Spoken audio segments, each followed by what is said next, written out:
4% ही लोग मिलेंगे जो उस पात्र के हिसाब से पात्रता उनके अंदर हो।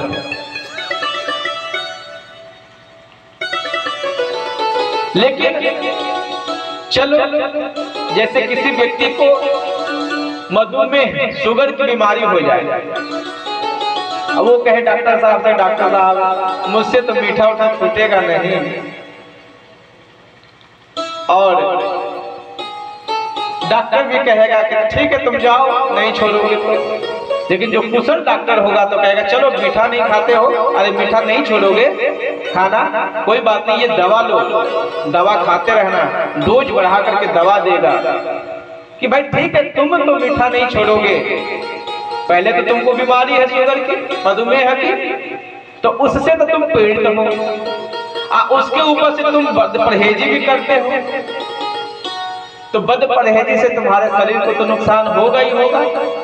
तो चलो ठीक है, तुम परहेज नहीं कर सकते तो कम से कम दवा खाओ, जो बद परहेजी के कारण तुम्हारी बीमारी 2-4 दिन में दुगनी तिगनी हो जाएगी, कम से कम दवा कुछ रक्षण तो करेगा। तो संत लोग यही सोचते हैं कि चलो शायद इन जीवों के अंदर उन सदगुरुओं को खोजते खोजते पता नहीं किसमें 1-2-4 में मिले वो पात्रता, तो वो पात्रता जब दे तो फिर दीक्षा दे तो बहुत से लोग छट जाएंगे। तो आगे चलो चलो ठीक है, तुम जो करते हो करो, कोई बात नहीं है, ये नाम की कमाई ले लो, ये मंत्र ले लो, इसको भी करना। और उस मंत्र को जपते जपते बहुत लोगों ने अपना जीवन संवार लिया। बहुत से लोग ऐसे महाराज जी के शरण में आए जो बिल्कुल शराबी थे, और शराब के अलावा उनका कुछ था ही नहीं, नौकरी करते थे, पैसे वाले थे कोलियरी में, और अथाह पैसा था, कोई कमी नहीं थी। महाराज जी के संपर्क में आ गए। महाराज जी ने कहा कि बेटे, संतों के पास युक्ति से मुक्ति होती है, वो देश काल परिस्थिति और पात्र के हिसाब से इलाज करते हैं। अब अभी आपको कोई बीमारी हो जाए, आप एक धन्वंतरी आएंगे, चरक आएंगे, तब मेरा इलाज होगा, है संभव? अभी तो आपके पास जो व्यवस्था है उसी में आपको रहना है, और वही आपको ठीक करेंगे। तो हम सब भी रोगी हैं, सदगुरु वैद्य वचन विश्वासा, और सदगुरु डॉक्टर हैं। तो वो महाराज जी ने कहा कि ठीक है, तुम पीते हो पी लो, मुझे भोग लगा के पीना। और महाराज जी ने एक माला दिया, कहा कि प्रतिदिन इस माले को जब तुमको पीना है पी लेना, कोई बात नहीं। मैंने कहा कि नाम दान में ले लूंगा, पर मैं शराब नहीं छोड़ूंगा। महाराज जी ने कहा कि ठीक है, नहीं छोड़ूंगा, कोई बात नहीं है, चलो। और महाराज जी ने नाम दान दिया, कहा कि इसको जपना, 1 माला 2 माला 3 माला, तुम अपने माला की संख्या को बढ़ाना, और प्रतिदिन इस शराब में माला को डुबो करके और हमको भोग लगा के पीना। तो एक दिन तो माला डाला, निकाल लिया, और आप सबको पता है शराब अल्कोहल होता है, बहुत देर उसको ऐसे ऐसे करे तो उड़ता भी।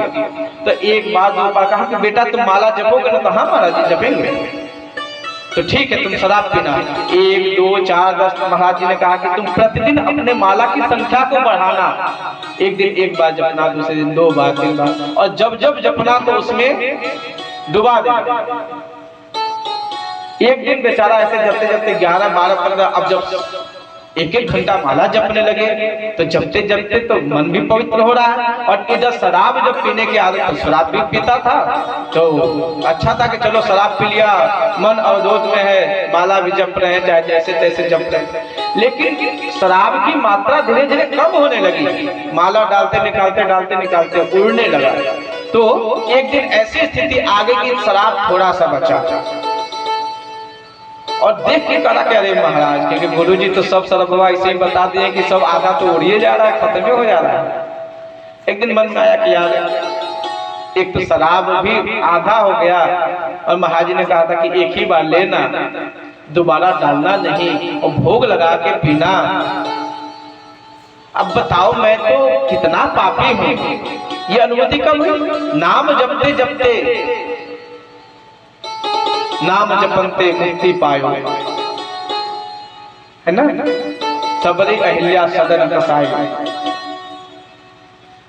तो नाम मन के शुद्ध करावन ताई प्रथम सो अजपा जाप बताई। जैसे ही भजन करना प्रारंभ किया, जपना प्रारंभ किया कि ठीक है महाराज जी तो बड़े अच्छे मिल गए, शराब भी पीना है और नाम जपते रहो। नाम जपता रहा, मन धीरे धीरे निर्मल होता रहा और एक दिन शराब की मात्रा भी कम हो गई। मन में बहुत क्लेश हुआ, ओहो मैं इतने दिनों से अपने स्वयं पीता था और ठाकुर को भी भोग लगाता था, अपने गुरुदेव को भी प्रसाद सर्व दुखाना हानि रसो बजाया। इसलिए हमारे यहाँ एक व्यवस्था है कि आप जो कुछ भी खाते हैं पहले भगवान को भोग लगा के खाएं। अब वो प्रतिदिन भगवान को भोग लगा के गुरुमा जी को पीता था, बुद्धि निर्मल हो गई और धीरे धीरे भगवत भाव से ऐसा निर्मल हुआ कि अब उस शराब में उसको केवल और केवल अवगुण दुर्गुण दिखाई देने लगा। कहा कि राम राम इतनी से शराब के लिए मैं अपना धर्म नष्ट कर रहा था, अपना जीवन बर्बाद कर रहा था। जाना में धर्म नच में प्रवृत्ति, यहाँ प्रवृत्ति बदल गई, निवृत्ति हो गई। कब? जब सुमिरन किया तब। तो उस गिलास को लेकर फेंक दिया। महाराज जी जब गए, कहा महाराज जी मैंने शराब छोड़ दिया। कहा बेटा तुमने क्यों छोड़ दिया? मैं तो तुमसे कहा नहीं। महाराज जी मुझसे बहुत बड़ी अपराध हो गया, मैं समझा नहीं।